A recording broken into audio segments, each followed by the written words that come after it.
আজকে অনেক কষ্ট করে নিজেকে আমি আটকালাম, কেননা যতই হোক সেটা কিন্তু একটা মিষ্টি, সেটা হচ্ছে একটা সুইটস, তো সেটা খাওয়া তো ভালো না। তো সেই জন্য নিজেকে মানে কন্ট্রোল করলাম যে না না পিউ, একদম না, একদম মিষ্টি খাবি না, কেননা মিষ্টি খেলে তুই অনেক ক্যালোরি পুট অন করে ফেলবি, যতটা ক্যালোরি তুই লুজ করতে পারবি না।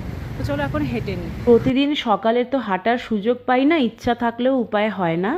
আজকে দুপুরবেলায় সিদ্ধিবিনায়ক মন্দিরে যাব পুজো দিতে। তো দাদার এরিয়াতে চলে এসেছি, আমরা ক্যাব বুক করে নিয়েছি। এই আমার ফোনে ধরে দাও না এবার।